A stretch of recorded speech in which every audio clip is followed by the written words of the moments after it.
Por segunda vez, hola compañeros y compañeras, bienvenidos seas una vez más a tu Universidad CETEC para iniciar la segunda sesión o la segunda lección de lo que es el derecho. Ya vimos en la primera lección, en la primera parte, qué es el derecho, el conjunto de leyes que regulan la conducta del hombre en la sociedad. Pero aunque ese es el significado real y verdadero, el significado material, de acuerdo a la práctica y de acuerdo al uso, tiene diversas connotaciones el derecho. Derecho natural, derecho positivo, derecho público, derecho privado, derecho objetivo y derecho subjetivo. Y de igual manera vimos que el derecho surge en Roma, ahí tiene su raíz, ahí tiene su origen. Roma pues es la creadora, es la que tiene la paternidad de lo que viene siendo el derecho.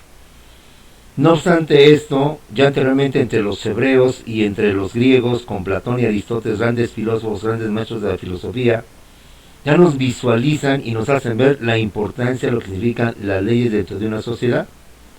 Vimos también cuáles son los objetivos del derecho, de las leyes en pocas palabras. Regular, reglamentar la conducta del ser humano. Porque lamentablemente, y viendo a nuestro alrededor, compañeros, tanto a nivel local, en la familia, en la vecindad, en la calle, en el país y a nivel mundial, hay muchos conflictos, muchos problemas. Los problemas ya no se pueden resolver a través de el más fuerte sobre el más débil, a través de ojo por ojo y diente por diente. Somos humanidad avanzada, humanidad civilizada, humanidad que resuelve sus conflictos no a través de la violencia, sino a través de las instituciones y a través de las leyes. Que sea la ley, que sea el derecho y que sea la autoridad la que determine quién tiene la razón ante un conflicto familiar, un conflicto particular, un conflicto nacional, un conflicto mundial. Esa es la importancia del derecho. Orden, paz, seguridad, tranquilidad, bien común, en una sociedad que cada vez resulta más disfuncional que funcional. Pero el derecho tiene por objeto precisamente hacer que sea funcional, compañeros. En nuestro segundo curso, en nuestra segunda lección, vamos a ver qué es la ley y qué es el proceso legislativo. Es decir, ya entendimos que el derecho es la ley. Ya entendimos que decir derecho es decir leyes y decir leyes es decir derecho. La ley es la forma en cómo se manifiesta el derecho, la forma en cómo el derecho se representa o se materializa dentro de una sociedad. Y cuando tú y yo vemos una ley, pues ahí estamos viendo lo que es el famoso derecho. Ahora, la ley no es como una carta donde de repente el presidente se le ocurre y empieza a hacer artículos tras artículos y dice, ahora sí, aquí está una nueva ley. O donde los diputados senadores se ponen a redactar y hacer una ley. No. Una ley tiene todo un proceso, toda una serie de etapas, una serie de etapas o de fases que tenemos que ir cumpliendo una tras otra, para que pasando de una etapa sigamos con la otra y por tanto podamos llevar a cabo lo que viene siendo la elaboración de la ley, donde van a intervenir el poder ejecutivo y el poder legislativo, compañeros. Y vamos a ver, por ejemplo, que este proceso inicia con la llamada iniciativa o proyecto de ley, que es la primera etapa.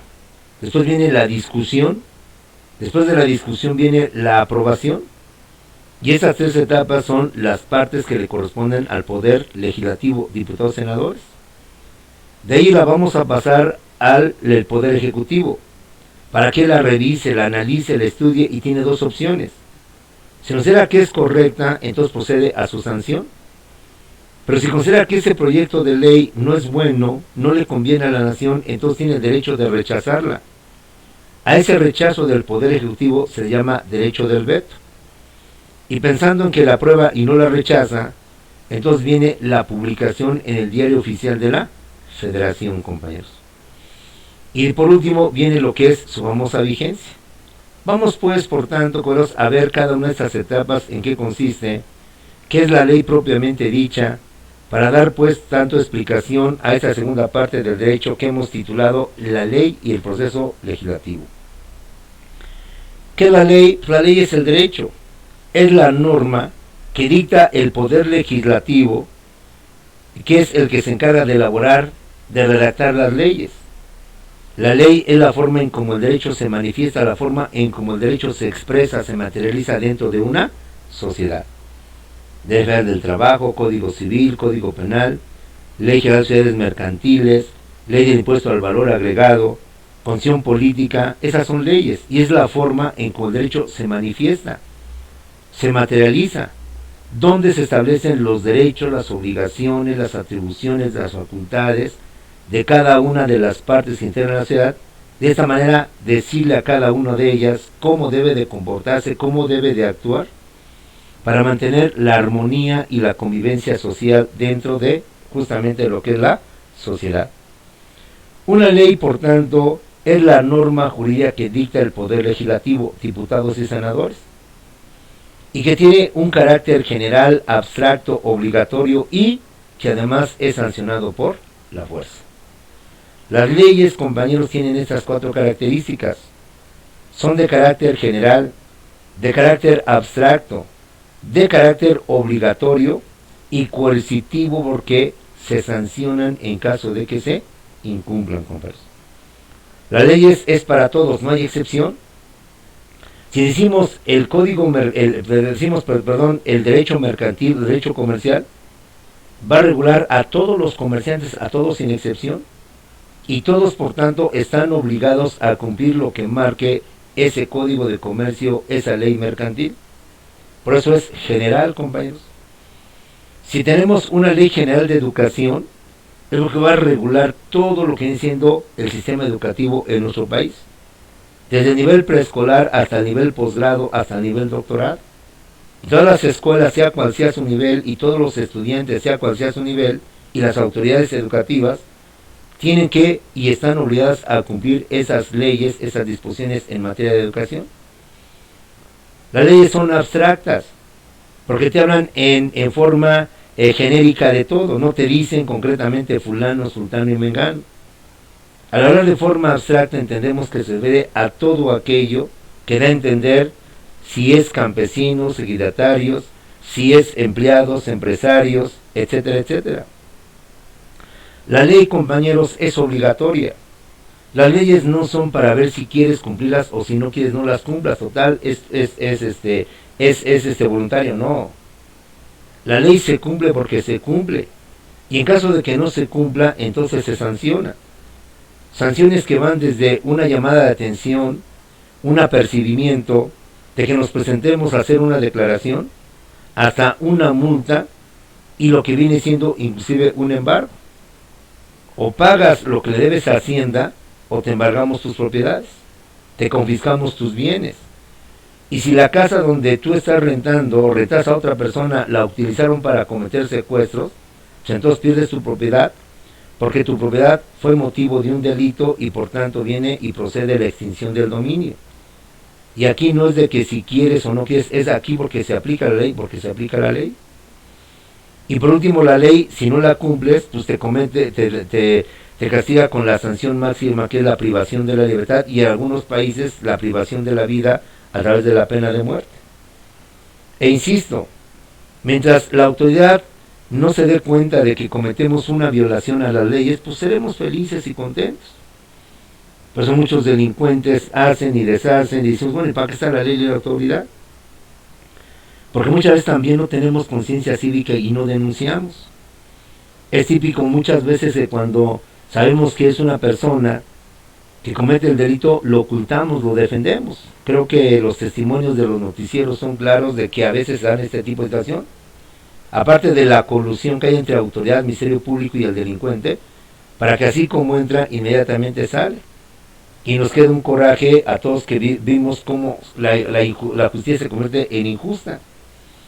De esta manera, por tanto, la ley, compañeros, debe ser dictada por el Poder Legislativo, diputados, senadores, para tener el carácter de ley, y además debe ser obligatoria, abstracta, general y sobre todo coercitiva, que debe imponerse por la fuerza. De esta manera, en nuestro país tenemos 2 diferentes tipos de leyes dado nuestro régimen federal, compañeros. ¿Cuál es? Que tenemos leyes federales y leyes estatales. Leyes federales, también llamadas leyes generales o leyes nacionales, que como su nombre les dice, se aplican en todo el territorio de la República Mexicana. Lo mismo en Zacatecas, en Durango, en el Estado de México, en el Estado de México, que son leyes federales con aplicación en todo el territorio de la República Mexicana. Y de hecho llevan ese título, ley federal o ley general o ley nacional. Ejemplo, la Ley General de Bienes Nacionales. Ejemplo, la Ley Federal del Trabajo. La Ley General de la Educación. Todas son leyes que van a regir en toda la República Mexicana. Pero los estados, en base a su autonomía y en base a su soberanía como Estado federal, ellos también tienen su propio Congreso, ellos también elaboran sus propias leyes que solamente se aplican y tienen vigencia dentro del territorio de cada uno de los estados. Cada estado tiene su código penal, cada estado tiene su código civil.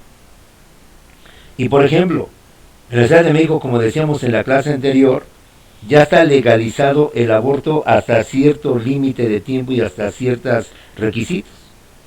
En cambio, en el Estado de México el Código Penal todavía sigue sancionándolo como un delito. Entonces, como puedes ver, el Código Penal del Estado de México solamente se aplica y solamente rige en el territorio del Estado de México. Y difícilmente yo puedo aplicar el Código Penal del Estado de México en Zacatecas o en Durango. El Código Penal de la Ciudad de México solo se aplica en el territorio de la Ciudad de México, en sus hoy llamadas alcaldías, y nunca se puede aplicar en ningún municipio del Estado de México. De esta manera tenemos las leyes federales, las leyes nacionales o generales que tienen aplicación en toda la República Mexicana. Las leyes estatales o locales que solamente se van a aplicar dentro del territorio, dentro de la circunscripción geográfica de cada uno de los estados de la República Mexicana. Como ejemplo son precisamente los códigos. Cada estado tiene su código civil, su código penal, su código de procedimientos civiles o penales. Pero por ejemplo, la materia laboral es una sola ley que se aplica en toda la República Mexicana, que se llama Ley Federal del Trabajo. Y ante un conflicto laboral, lo mismo se aplica esa ley en Zacatecas que en Durango. Lo mismo se aplica en Chiapas que en Baja California, porque es una ley federal. El Código de Comercio también es una ley federal y que rige a todo el comercio a nivel nacional, compañeros. ¿Sale? Bueno, de esta manera, como hay una gran cantidad de leyes, tenemos un orden jerárquico. Aunque lo vamos a ver en tema siguiente de nuestra lección 3, tenemos la ley suprema, la ley máxima de un país. ¿Cuál es la Constitución? La Constitución es la ley suprema de un país, la ley número 1. De la Constitución derivan, en segundo lugar o en segundo término, las leyes federales, las leyes nacionales que se aplican en todo el territorio de la República Mexicana. Y las leyes federales son las leyes reglamentarias de lo que dice la Constitución, compañeros. Y junto con las leyes federales están también los tratados internacionales, por ejemplo, el TEMEC.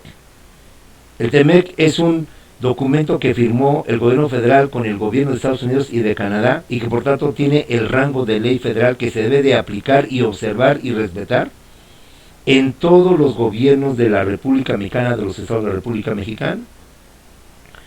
Después de la Constitución Federal y de las leyes federales, nos vienen las constituciones estatales o constituciones de cada uno de los estados. Así como hay una constitución federal a nivel nacional, también cada estado tiene su propia constitución, que dicho de sobra, pues en esencia, es una réplica de la Constitución Federal, pero obviamente enfocada solamente al territorio de cada estado, al territorio dentro de donde se encuentra cada uno de los estados de la República Mexicana. Después de las constituciones estatales vienen las leyes ordinarias, las leyes que se aplican en cada estado, compañeros. Las leyes estatales o las leyes locales que también van a desglosar la constitución de ese país. Perdón, de ese estado, discúlpame. ¿Sí? Luego vienen las leyes reglamentarias, las leyes municipales y por último las normas jurídicas individualizadas. ¿Cuáles son las normas jurídicas individualizadas? Por ejemplo, los contratos. Cuando firmamos un contrato hay cláusulas donde establecemos derechos y obligaciones. Entonces ahí los particulares, yo comprador, yo vendedor, yo arrendador, yo arrendatario, establecemos normas individualizadas que van a fijar cuáles son nuestros derechos y obligaciones con motivo de ese contrato. Resumiendo, por tanto, compañeros, hay dos tipos de leyes: las leyes federales, leyes nacionales o leyes generales que se aplican en todo el territorio de la República Mexicana. Y para distinguirlas llevan ese título: Ley Federal del Trabajo, Ley General de la Educación, Ley General de Bienes Nacionales, etc. Y las otras leyes son las leyes estatales o locales que solamente se aplican en cada uno de los territorios de cada estado. El Código Penal de la Ciudad de México y el Código Penal del Estado de México. El Código Penal de la Ciudad de México está legalizado el aborto hasta ciertos requisitos y ciertas condiciones. En cambio, en el Código Penal del Estado de México, el aborto, sea cual sea, sigue siendo un delito y sigue siendo, por tanto, su sanción, la cárcel por haber privado de la vida a un ser. Y su orden jerárquico es la Constitución Federal, Constitución Política de Estados Unidos Mexicanos, que es la ley suprema, la ley máxima. De la Constitución derivan las leyes federales y los tratados internacionales que obligan en toda la República y obligan a todos los gobernadores. Por eso los tratados internacionales tienen el nivel de una ley federal. Después vienen las constituciones de cada uno de los estados, porque cada estado también tiene su propia constitución, su propia ley máxima. Pero de acuerdo con este orden, la constitución de los estados debe estar sujeta a lo que dice la Constitución Federal, la Constitución General de la República Mexicana. Luego vienen las leyes estatales o las leyes locales. Después viene en orden jerárquico de arriba hacia abajo las leyes ordinarias, las leyes reglamentarias y por último las leyes municipales, que más bien son los bandos municipales, posiciones administrativas que dictan los municipios para poder regir la sociedad dentro de cada uno de los municipios o en la Ciudad de México dentro de cada una de las alcaldías. Por último tenemos las normas jurídicas individualizadas, que son las cláusulas que se establecen dentro de un contrato que de forma personalizada establecen el comprador, el vendedor, el arrendador y el arrendatario. Y se puede establecer en esas cláusulas que el arrendatario, o sea el inquilino, deberá de pagar 3 meses de renta por adelantado, o deberá de otorgar un fiador, en caso de que si no paga el inquilino, entonces va a pagar el famoso fiador. Esas son normas individualizadas, que sería el último nivel o el nivel más bajo del orden jerárquico de las leyes. Bueno, pasemos ahora al siguiente concepto, al siguiente tema, que es el procedimiento legislativo. Las leyes, compañeros, no son una carta, un libro donde el presidente se inspire y empieza a dictarle a su asistente para que ella la redacte. Tampoco es un momento de éxtasis del legislador donde le viene, como dicen ustedes, la buena vibra para ponerse a redactar una ley. No. La ley requiere de un proceso llamado proceso legislativo, que es el conjunto de etapas, el conjunto de fases que deben de cumplirse para poder redactar y poder elaborar una nueva ley. En ese conjunto de etapas o de fases intervienen 2 autoridades, el poder legislativo y el poder ejecutivo. ¿Cuáles son estas etapas? Las vuelvo a repetir. Las etapas que se deben de seguir para elaborar una nueva ley son la iniciativa, o también llamado proyecto de ley. La segunda etapa o el segundo paso para llevar a cabo, elaborar una ley, es la discusión. De la discusión viene la tercera etapa y viene la aprobación. Esas 3 primeras etapas que ahorita te voy a explicar, iniciativa, discusión y aprobación, le corresponden al Poder Legislativo, a los diputados y senadores llevarla a cabo. Una vez que se lleva a cabo estas 3 etapas, entonces el Poder Legislativo, diputados y senadores, se la mandan al Poder Ejecutivo, al presidente de la República Mexicana, para que él a su vez le dé el visto bueno, le dé su sanción, su autorización, y esa sanción o autorización se le llama eso, sanción, porque no es suficiente que los legisladores la autoricen, se requiere que también el Ejecutivo la autorice y ese acto se llama sanción. Pero no todo lo que le diga al presidente lo va a autorizar, él también puede rechazar, no estar de acuerdo con esa ley. Y cuando un presidente rechaza, se le conoce como el derecho del veto, simplemente veto, rechazo ese proyecto y no lo voy a firmar porque no estoy de acuerdo. Y la siguiente etapa es la famosa publicación, cuando diputados, senadores y presidentes están de acuerdo y entonces inicia el famoso publicación en el Diario Oficial de la Federación. Dicho pues de esta manera, vamos a ver cada una de estas etapas en qué consiste. Y entender, por tanto, elaborar una nueva ley es un proceso riguroso, una etapa tras otra etapa, que debemos de cumplir debidamente, porque si no, no podemos pasar a la siguiente etapa. Elaborar una ley es principalmente atribución del Poder Legislativo. Y se inicia con la iniciativa. ¿Qué es la iniciativa?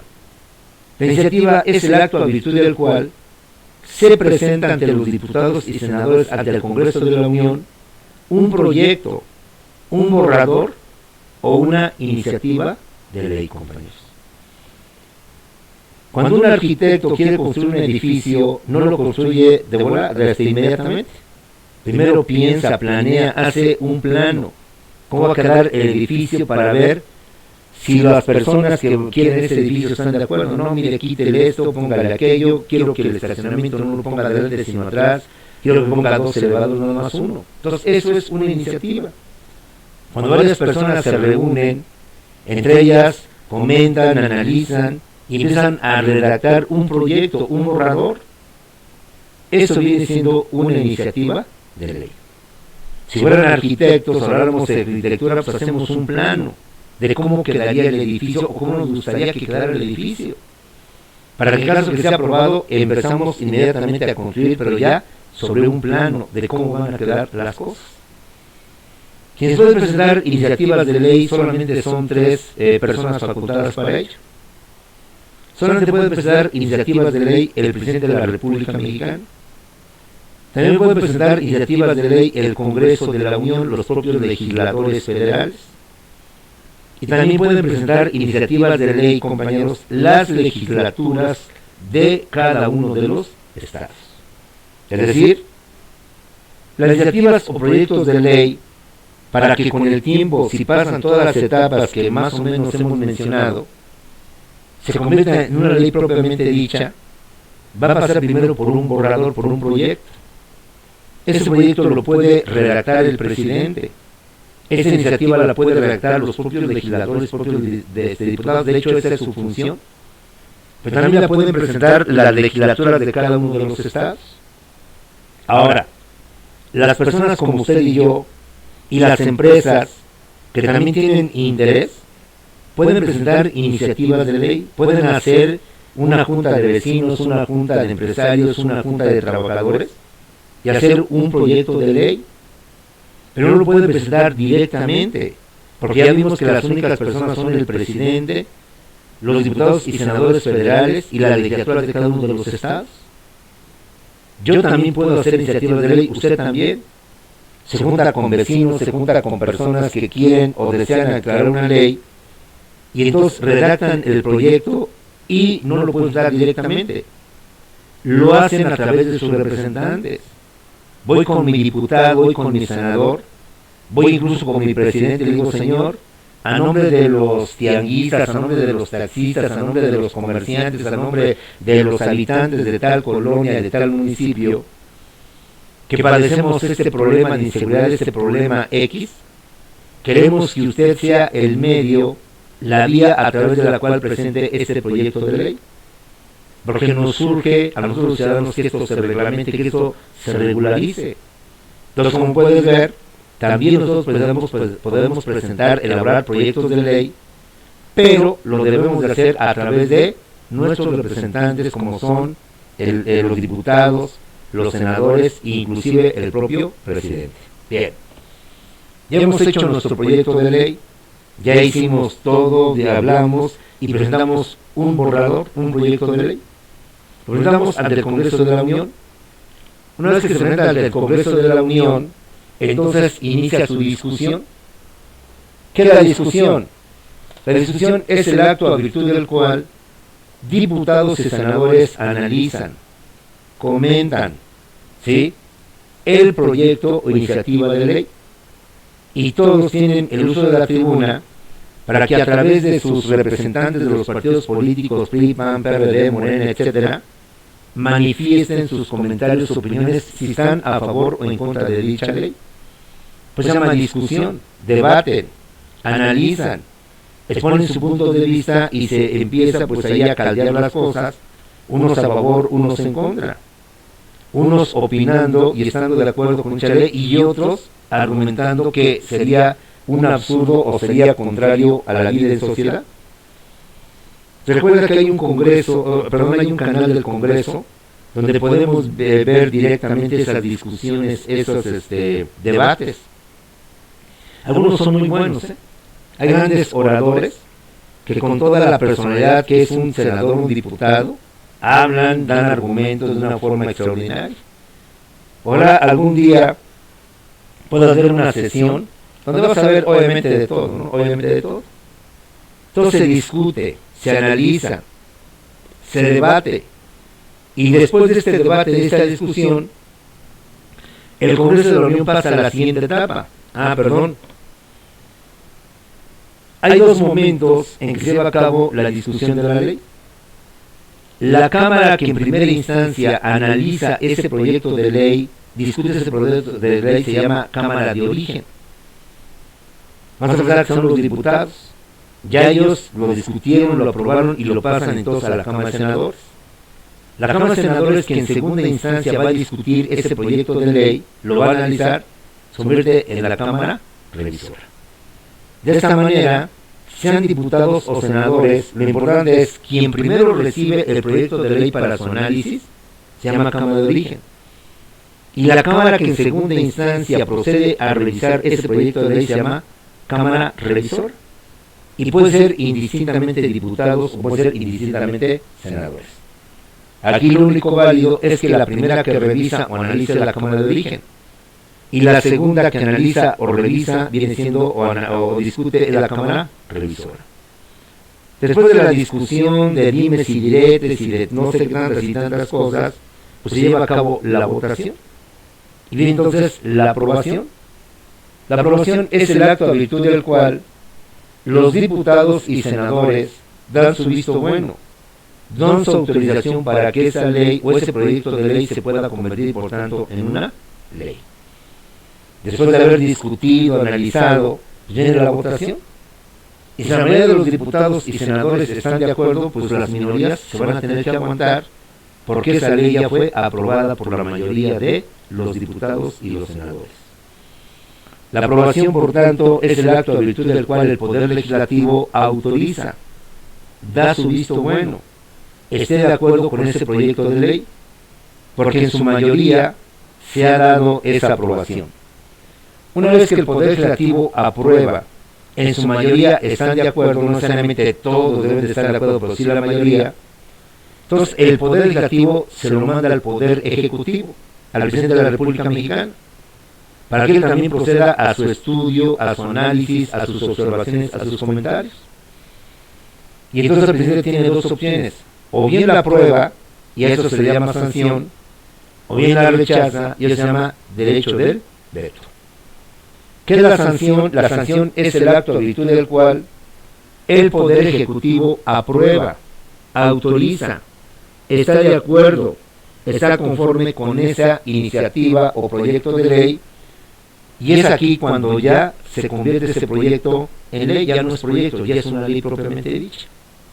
¿Por qué? Porque ya la aprobó el Poder Legislativo. Ahora el Poder Ejecutivo también la sanciona, también la aprueba y por tanto ya es una ley. Pero te decía que el presidente no está obligado a aceptar todo lo que le demande el Legislativo.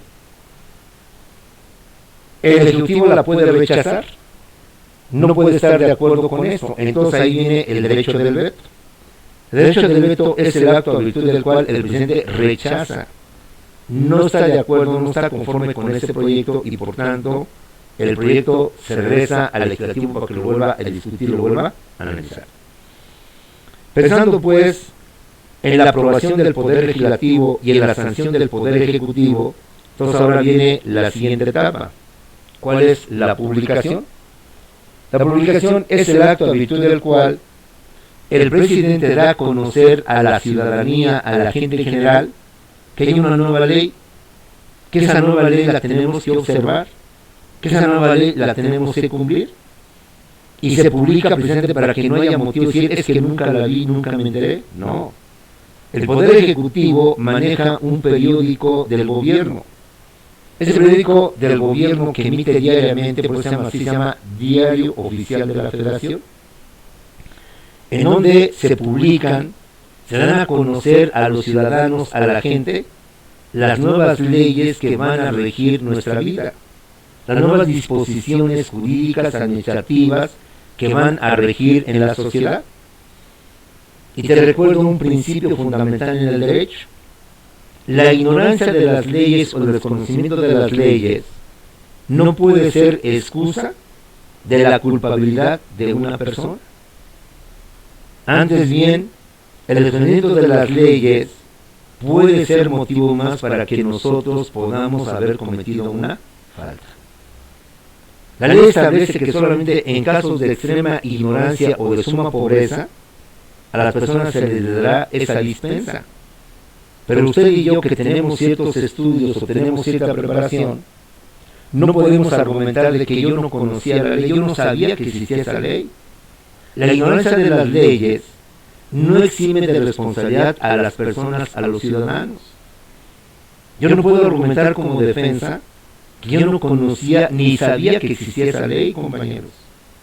Yo no puedo argumentar como medio para mostrar mi inocencia que yo desconocía la existencia de esa ley, compañeros. Solo la ley nos exime de responsabilidad cuando se demuestra, se comprueba la suma ignorancia o la extrema pobreza de las personas. Ejemplo, las etnias como los tarahumaras, las etnias como los mazaguas, como los tzotziles y los centales de Chiapas y de otras zonas. Los tarahumaras son de Chihuahua, los mazaguas de aquí del Estado de México. Son gente que inclusive venía a hablar el español. Entonces, al ver esta situación, obviamente el juez no podrá juzgarlos con la misma vara, porque se entiende el estado en que se encuentran, la situación que están viviendo. Pero las personas, como digo, que tenemos estudios, que tenemos conocimiento, no podemos argumentar esa situación. Por eso el siguiente acto o el acto final del proceso legislativo es su publicación.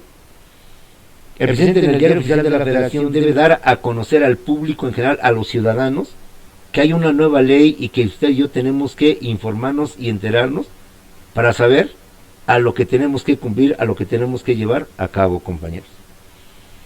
Después de esto viene la vigencia, es decir, a partir de qué momento la ley se convierte en obligatoria, a partir de qué momento, una vez que se publica la ley, usted y yo la tenemos que cumplir, usted y yo la tenemos que llevar a cabo, compañeros. Estos dos sistemas son el sistema sucesivo y el sistema simultáneo.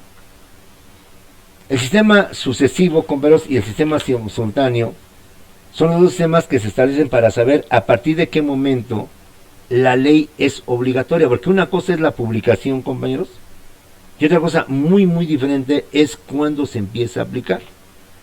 Solamente en casos muy emergentes, excepcionales, la ley se publica e inmediatamente se aplica. No, supone que hay que darle un tiempo razonable a los ciudadanos para que se enteren y conozcan, analicen la ley, vean sus pros y sus contras. Y en caso de que yo como ciudadano o como empresario sienta que me afecta esa ley, pues con tiempo me pueda amparar y pueda pedirle al Poder Judicial: ampárame a través del juicio de amparo, porque va a aplicarse una ley dentro de 10 días, 15 días, que viola mis derechos, que viola mis garantías, y quiero que tú me protejas. O bien yo, ciudadano, sepa de antemano lo que debo de hacer con motivo de la nueva ley, ¿sí? De esta manera, como verás, el sistema simultáneo establece que la ley será obligatoria justamente el día que la misma ley establece. Cuando se publica en el Diario Oficial de la Federación una nueva ley, en sus artículos transitorios o en la parte final de la ley, se viene un artículo transitorio que te dice palabras más, palabras menos. La presente ley comenzará a ser vigente a partir del 30 de agosto del presente año. La presente ley será obligatoria a partir del 15 de noviembre, etc. Entonces tú de antemano ya sabes exactamente cuál va a ser el día en que va a ser vigente la ley. En ese momento, pues tú y yo, vuelvo a repetir, no puedo argumentar, es que yo no sabía. La misma ley te va a decir cuando se publique el día a partir del cual comienza a ser vigente dicha nueva disposición jurídica. Ese es el sistema simultáneo. El otro sistema de vigencia es el sucesivo.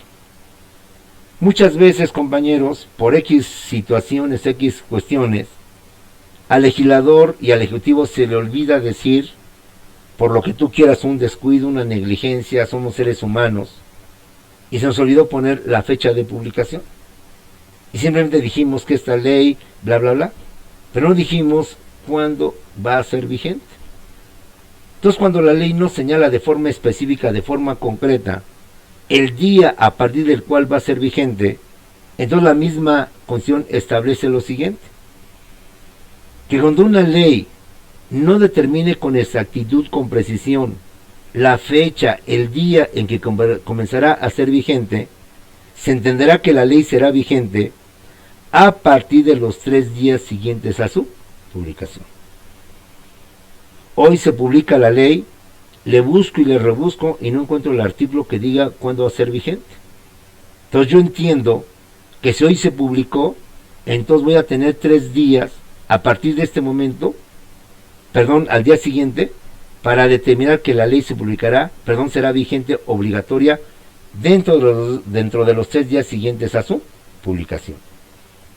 Y algo más, nos dice también que este plazo se podrá extender un día más por cada kilómetro o por cada 4 kilómetros que haya de distancia en cuanto al lugar céntrico o central del lugar donde se publicó. Vamos a empezar en el estado de Chihuahua, donde está la Sierra Tarahumara. Es obvio que en el centro de Chihuahua se publica el día de hoy, pero del centro a la Sierra de Tarahumara, vamos a pensar que hay 8 kilómetros, o que hay 12 kilómetros de distancia. Entonces es la ley que será vigente dentro de los 3 días siguientes de publicación, y se aumentará un día más por cada 4 kilómetros de distancia del lugar en donde se publicó el diario oficial. Entonces, bajo esta perspectiva, entenderemos que entonces en la Sierra Tarahumara los habitantes de ahí van a tener más tiempo, porque se va a ampliar el plazo de vigencia, dada la distancia que existe entre el lugar céntrico o central de ese estado con lo que viene siendo el lugar o ubicación de ese poblado o de ese grupo de personas que están ahí, compañeros. Ahí está todas las etapas o el proceso de cómo se lleva a cabo la elaboración, la redacción de una ley. Resumiendo, por tanto, compañeros, el día de hoy vimos que el derecho pues son las leyes, y vimos que las leyes no son sino la forma en cómo el derecho se expresa, se materializa en la sociedad. Vimos que para que una disposición legal tenga el carácter de ley debe ser expedida por el Poder Legislativo. Solo el Poder Legislativo puede expedir leyes. Las leyes tienen varias características: son obligatorias, son generales, son abstractas y además son coercitivas, se imponen por la fuerza. Así que aquellos que se burlan y se jactan de que han burlado la justicia, pues sí, porque la ley pues queda muy determinado a nuestro cumplimiento o no cumplimiento. Mientras la autoridad no se dé cuenta, pues somos felices, pero el día que la autoridad se dé cuenta, pues cuidado, jóvenes, porque ahí se pierde nuestro mundo feliz y ahí se acabó todo. Perdón por el ejemplo.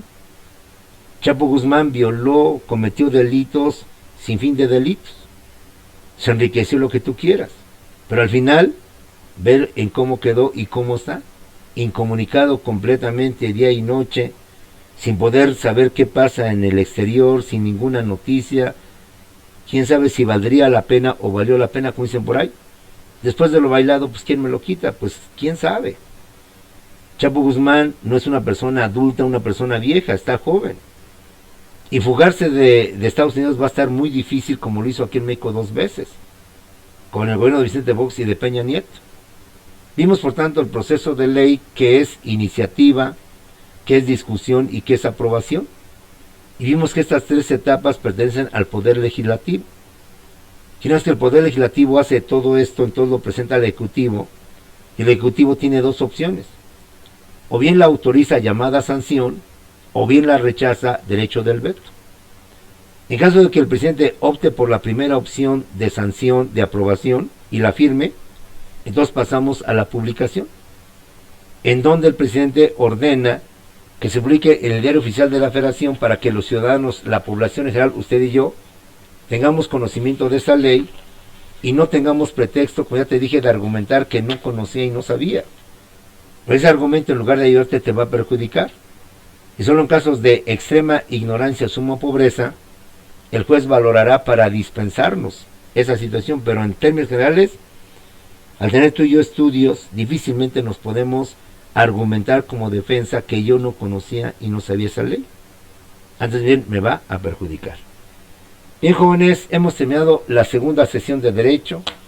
Te deseo el mejor de los éxitos en tu examen de evaluación, para que de esta manera podamos ir avanzando y podamos tener un excelente examen para la certificación de nuestro bachillerato. Menos son los deseos de tu escuela, el Instituto CETEC, de tu maestro. Nos vemos la próxima tercera y última sesión de Derecho y terminar pues por tanto con este curso de esta materia. Gracias por tu atención, nos vemos la siguiente clase, compañeros.